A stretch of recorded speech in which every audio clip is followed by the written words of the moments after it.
This is the GSD podcast, and this is your host, Jeff Kushmerek.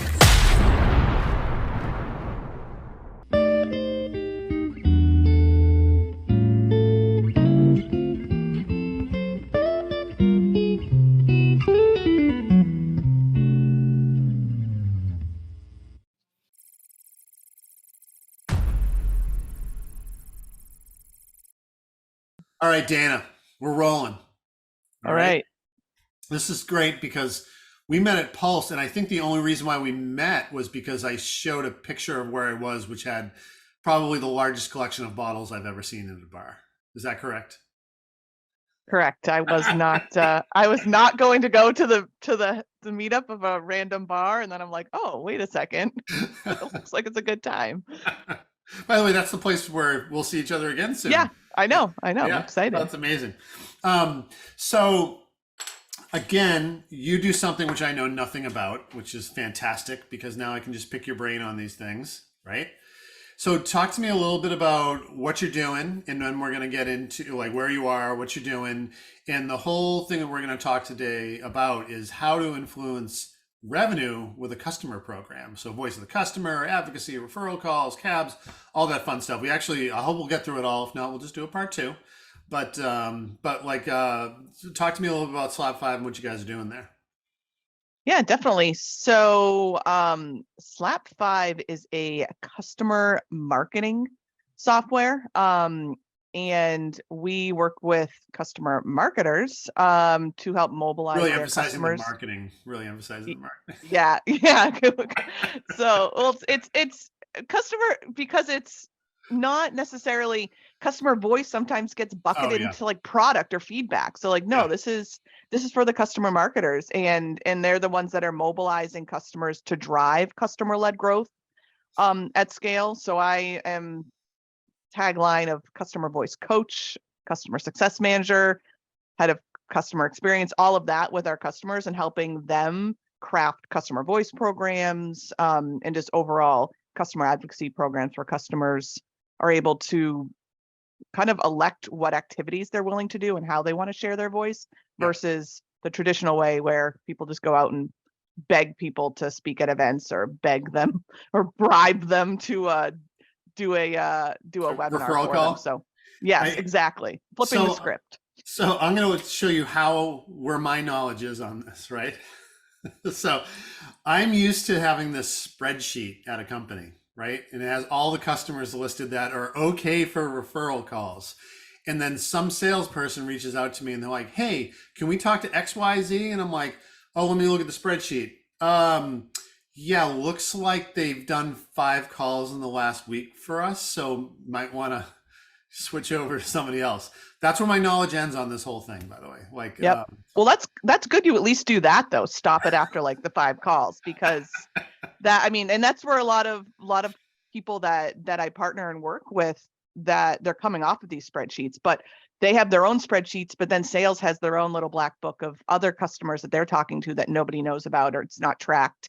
So wait, Dan, are you telling me that sales occasionally goes rogue? Oh yes.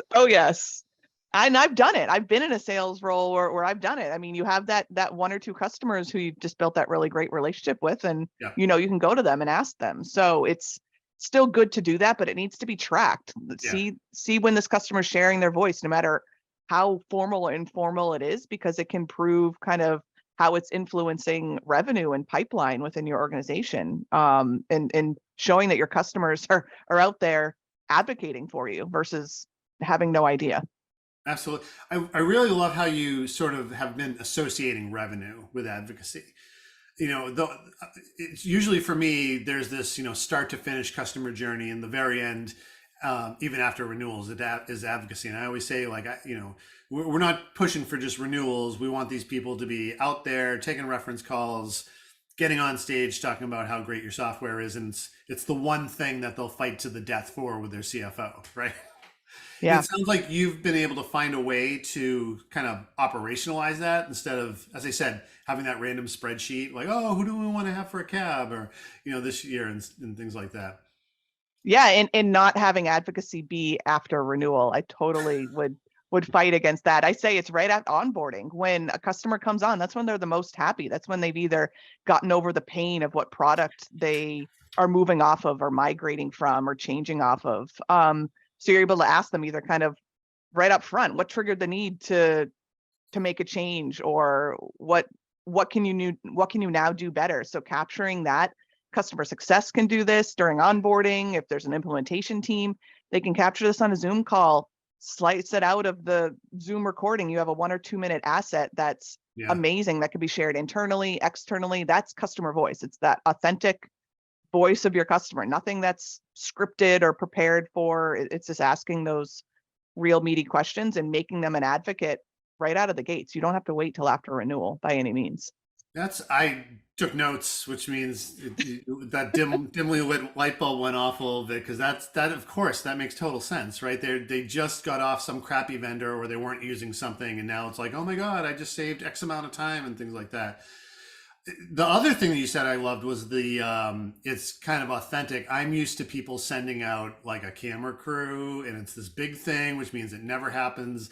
You tell me, let's get into that a little bit. Like, yes. So no drone. So whenever we did not talk about this this beforehand too. This is totally like organic. So. Yeah, and whenever I talk about this, I always say I have like a one line in every presentation, every talk that I've done. I'm like, no more drones of headquarters. Like, none of your prospects That's so funny you said that, because I was about to talk about the headquarter drone shot is. I was about to talk about drones. I just remember, like, right, so the drone will fly over the salt mines when we had Morton's and we had the big advocacy. Oh my God. Yeah.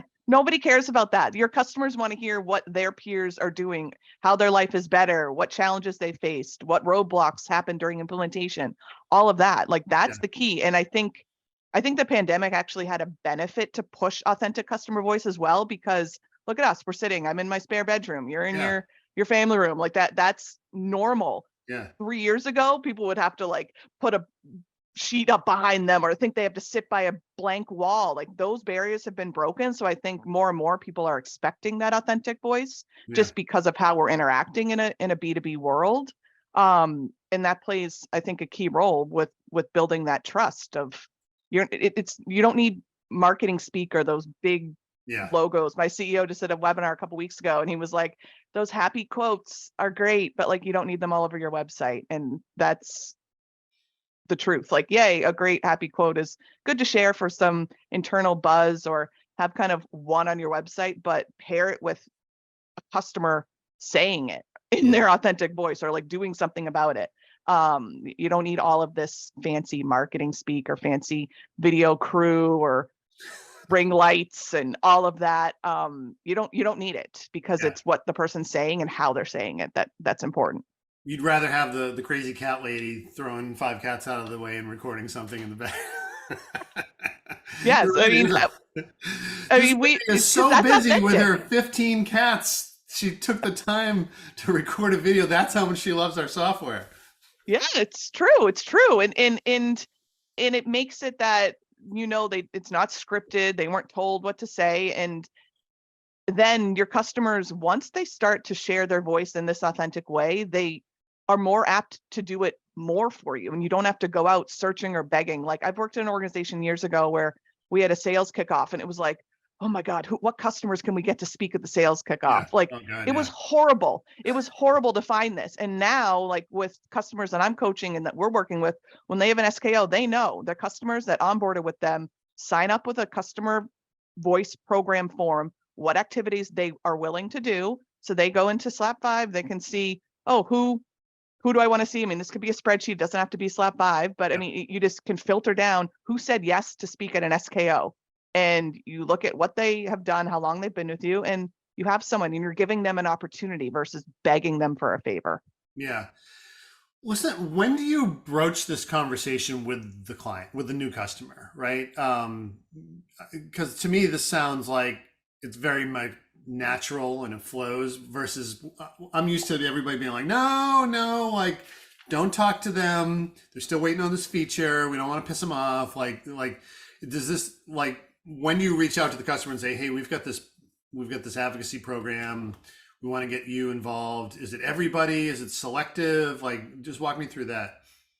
Yeah, I think that depends on the structure of the company, like what the product is, if it's SaaS or not SaaS. I mean, I think that plays a role into it, but I always recommend like offering it to all, and it's right at onboarding. If it's the customer success manager or after implementation, that they're welcomed into this formalized program, brand it. Like mine is the Slap 5 Rock Stars, because I want to make my clients rock stars on and off stage. Like that's my motto of what I want them to do. So branding it, I mean, there's Champions, Accelerate, like that's always the one that's out there. And they're able to elect what they want. And then when you need to look for that key person for a referral call, for a reference call, for a webinar, you know where to go to, but you also have that trusted contact attached to that client, because customer advocacy can be owned in marketing, it can be owned in customer success, it can be owned in product. I mean, it could be anywhere, but there needs to be that trusted contact, which usually is a customer success manager. You want to always just have that trusted contact attributed with that advocate to make sure, like you mentioned, they're not waiting on a feature, or maybe they're at the risk of churning. Like you don't want to have an angry person coming up. That's authentic, but you don't want them You're like, oh, being angry. You want Dana to speak. Let me, oh, she logged 10 bugs yesterday. Yeah, I'm not going to ask her. Yeah. So you do have that added layer, but with knowing you're not fishing for, it's not as difficult when you go fishing, because you know the list is shrunk down with who said yes, and then you just partner with those trusted contacts within your organization. So you're talking about the influence revenue, because let's talk about that, especially if you're trying to say, hey, if you use our software, you're going to definitely increase revenue. Like, how does that happen? Is that just through this ability to influence calls and pre-sales, or what am I missing out here? So you can influence revenue by the different like specific events. So if you're tracking back when a customer, an opportunity started from a referral, for example, or from a reference call, if there was customer content views of customer assets, like a PDF of a case study, or a blog post that was written by a customer, on-site visits, if that applies. Yeah. So you would look at either like renewal rate or renewal dollar value of your customers in the program versus customers who are not in the program. Is an also revenue tracker that you could look at, or revenue influenced by content pushed to customers that will help drive the adoption or other factors for renewals. So it's not just for new leads, new business, but this can also help with tracking renewals and expansions within your company.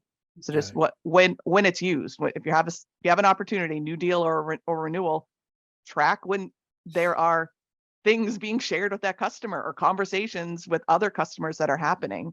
That will play a key role in being able to see if your customers are helping to influence revenue. Absolutely. So what are these programs not? Because when we were chatting about it, you were definitely like, okay, we got to go over some things that they're not. We didn't get into what they were. So now I'm asking you, like, how can you abuse this? You know, where are the lines? Yeah, I mean, it's not just a product feedback. Customer voice, I think, gets bucketed into, it's product feedback for product. Like, yes, that's an aspect of it. But if you have your kind of branch out of micro programs, which would be something like having a format for peer-to-peer networking. So that's what it is, but it's not necessarily just a user group where the key users are in there. You want to get feedback from not only like the users of the platform, but also the executive sponsors or the ones who signed off on the contract. So there's different layers. So that's where also it's not, as you mentioned earlier, it's not just a CAB. Customer voice is not a customer, right? Because that just takes your executives. Right. Ideally, you're not getting the customer voice from the users that are day in and day out in the product. They're usually the visionaries that are in your CAB. So and who owns the CAB? That's a good question. So I personally, in a customer advocacy education role, have owned it, and it failed because we didn't have executive leadership buy-in from all different parts. So, it has to be owned, I think, from the top down, from the C-level executives, that it's something that needs to be done, not just the board saying, oh, do a CAB. So that's where I was failed. Like, oh, they said do it, but nobody supported it. And so I think that where customer advisory boards are most successful is when, yes, a CEO or a chief customer officer are heavily involved, and then there's product because they want to be giving product roadmap, product feedback, and then having whoever's owning the customer marketing function in there. In that customer marketing function is going to play a key role with, again, trusted contacts, what ends up being customer success. Customer success are always kind of that partner. They're that middle person between marketing and sales, and they need to be that that bridge that makes sure that the right people are there, and that they're involved. Yeah, no, it's funny. I've had to run it, but every time I did, it was more of this like, try partnership between product and marketing as well too. And I almost kind of like say, thank God. Product, for me, I've not seen product groups that want to take part in these things for some bizarre reason. They'll talk about it in board meetings and everything else, but they really don't want to hear. They don't want that airing of the grievances, as I call it with Scott. Like there's some funky thing there. That's why I wanted to ask you about that, because I found if we just left voice of the customer, or sorry, the cab, to product where it might rightfully sit at some points, it's not going to get done and it's not going to be looked at. Whereas you kind of force them into it, and it's kind of like, this is a group, it's a partnership. We're all running this. We all have responsibility for it. And we also need to take that feedback. And then the next time that we meet, go over that. And so if you heard 15 features or ideas and you didn't do any of them, you might have to explain some of that, right? Yeah. And that's where I look to try to actually distinguish between a customer advisory board and what I now call a design partner session. Oh, okay. So we bring in the users. The customer advisory board is typically for more of the executive kind of visionary leaders, right? Like what's going to get them using the product to help them drive more revenue, or have them have strategic growth initiatives tied to your product, kind of that discussion. And then the design partner sessions are the users in the tool, and it's talking about one feature. So we actually do this at our company at least like once a quarter. We just had one a couple weeks ago of our next big feature release. And we have a mock-up, we have kind of where we're at, and get feedback of, will you use this way? How will you use it this way? And get all that feedback and go back to the developers. And that's how we build our new big features with customer. I mean, it's customer-led growth right there. We have our customers in there giving the feedback, because we can have the vision the whole time of this is great, but if you don't get into the nitty-gritty of functionality with the users, it's not going to be adopted as well or as fast. No, I'm 100% into it. I'm just always shocked when I see product groups be like, no, we're going to drive it. We don't want our customers owning our roadmap and things like that. And it just doesn't seem the smartest way to go about things. That's all I'll say on that note. So yeah, and that's customer voice right there too. I mean, that's customer voice that we're bringing back internally to our product team. After product isn't on these calls, we do it without them, and then bring it back, the info to them and the recordings and the key insights. But I mean, that's customer voice that's you're using and you're bringing it internally, because customer voice doesn't always have to be outwards. It could be internal too. Oh, I'm seeing all these different initiatives and seeing how they're now sort of blanketed under this one thing, because there's always that voice of the customer, go vote on features and that whole thing. But then again, if you expose those, you have to make sure that people are actually taking those things into advisory and things like that. Super interesting. I guess it would vary company to company. I'm wondering how to differentiate where you like, okay, this is my cab group. And then you were talking about the features and you create a design group. Do you open those invitations up for everybody, or do you reach out to just like specific groups that you think would be good for this particular feature? Like in your software, is there like, are all of your customers in this program, or is it like opt in essentially, where you can say, hey, we're looking for 5 companies to come in and listen to this type of a feature? Yeah, so when customers come on board, they sign up with their Rockstar form of what activities they want to be given opportunities to. So design partner is one, but it doesn't apply to all, because not everyone's using the product the same way or using all of the same features. So we invite it based on use cases and where some of the clients are growing. But it's the whole entire customer voice program underneath it is are these, like we mentioned, the cab, the product design session, and I call them micro programs. So there's the meetups, there's them having the opportunity to be a speaker on a webinar in person. And then there's specialized also customer voice peer-to-peer networking sharing. I actually call it the backstage pass. I have one this week. That it's just customers. So we do like a lot of community generated webinars, community content for the whole entire customer marketing world, but try to do specific, just customer focused ones where one customer is doing something really great. They just launched something, or they had a great internal training, taking what they learned or what challenges they have, and then bring it back on a live Zoom with just customers that they can go, like say, behind the curtain, backstage pass, with their other rock star. Love a theme. And and they get to kind of see what their peers did, because I can say it till I'm blue in the face of, oh, so and so customer did this way, or here's their deck that they use, and it's like, oh great, and it gets pushed to the wayside. But when they actually hear again the authentic voice, like live on a Zoom call, of what their peer did, and what challenges they had, and they feel like, oh, I'm not alone. That's been a super powerful program. And again, it's assets that are used just internally amongst the customers. So there's all different layers of how you can capture customer voice. If it doesn't always need to be put back out onto social or onto your website. It could be shared just within the community of your customers, or shared internally if it's product feedback also. So you have to look at all of the layers of customer voice. No, it's interesting. And I'm trying not to, anybody else, I'm not trying to, it's not a slap 5 ad or anything like that, but I am curious, do you have the whole like community element in there as well too, where people are just talking, like either it be a Slack channel or like a forum or things like that, where people are just helping each other, talking about different ways, right? Because those are great places for product and marketing to go in and just sort of see how customers are talking about your software and everything. Yeah, so that's another piece of building this kind of customer voice program. I always recommend a place for people to go if you don't have a community. A Slack, we have a Slack community. So we have a large Slack community with the Customer X community. So it's a community, like a not-for-profit community. Customer X, it's what we run our annual conference on. It happens to be the two founders are at Slap 5, but it's the Customer X community.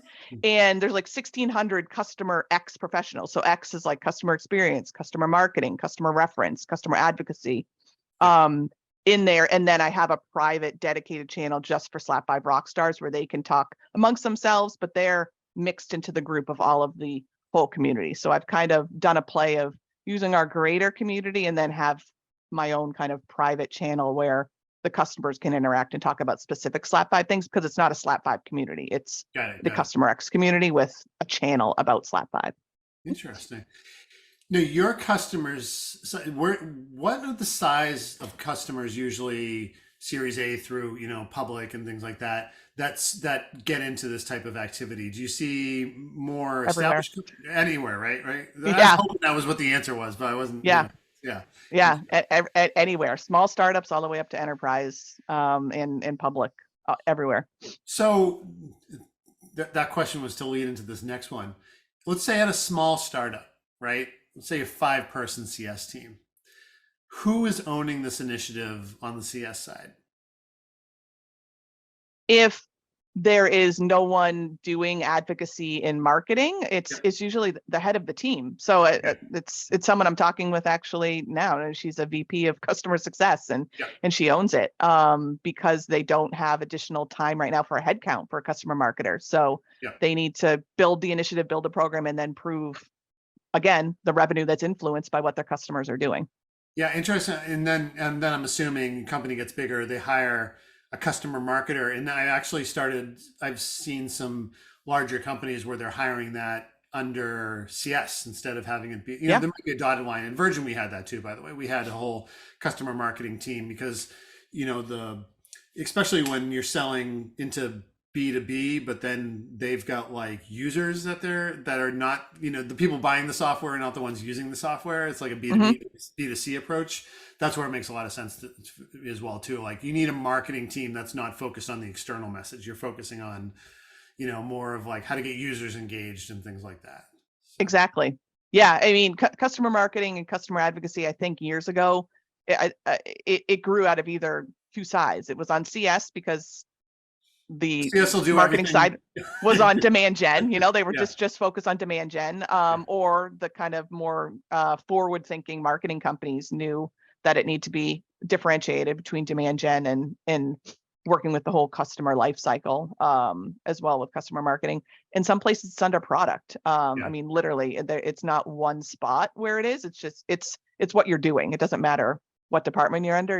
You're advocating for your customers, you're driving influence revenue if you're doing it right with what you're doing with your customers, and helping all of those other aspects. You're helping product with feedback on the product. You're helping CS with getting customers that will renew and are happy and will speak on events. You're getting sales reference and referrals. So you really, it's that spoke where you're in all the different departments with dotted lines, as you mentioned. Yeah, it's funny because this is usually an afterthought for me, and just hearing of all these different activities, I'm glad that you've kind of wrapped it under sort of one movement, and then also attributed it to revenue, because there's lots of stuff that we do that we think is great for the customers that is not exactly, there's always a soft thing, do right by your customers and they'll renew and everything. But this seems like you can definitely point to the revenue and how to influence it a lot better and a lot more scalable as well too. So yeah. Yeah, exactly. What did I miss here? Because we're making these short and sweet, so people can listen to them on their dog walks and in their car rides and everything. But are there any aspects of this whole customer program, voice of the customer, the cab, all the things we've talked about today? I'm always viewing this as like, I'm a new CS leader. This is all new to me, but I know I should be doing it. Like, yeah. I would say, I mean, you need to start somewhere. If you're not tracking this, start to track it, get a spreadsheet, figure out like the number of advocates, measure how many you have month over month, quarter over quarter, and define what an advocate is too. On top of that, how many companies have more than one advocate versus just one, and then engagements, be able to like slice and dice the different activities that your advocates have participated in, break it down by customer, industry, product, competitors, replace, maybe see some trends there, and just do your homework of what you have internally, see what you have, see what data you have and information you have from what customers have done today, and build a plan from there. Awesome. Super helpful. Now we're going to get into the fun stuff. So it's May here in Boston. We're both I think we live 20 minutes away from each other. So besides brushing off just mounds of pollen off your car this spring, yes. What do you have lined up for the springtime for fun stuff? But either way, I know you've got little kids and everything, so it's usually just Uber momming, in between phone calls. Yeah, we have dance recitals coming up. We got the big Mother's Day dance recital coming up. Absolutely. Oh yes, and we have. I like to go now that the area farms are open, and hopefully getting the fruit picking when that happens. All of that fun stuff I like to do on the weekends, and just backyard barbecue. My husband's Brazilian, so we do backyard barbecues. That's amazing. Pretty regularly, and before it gets too hot. So just hanging out and enjoying being outside. Yeah. Pro tip: there's a farm out in the Natick area that is really good, but if you go to that playground that's right in the middle of it, you're gonna get bitten by bees. It's something about all the sugar from the jeez, it's so bad.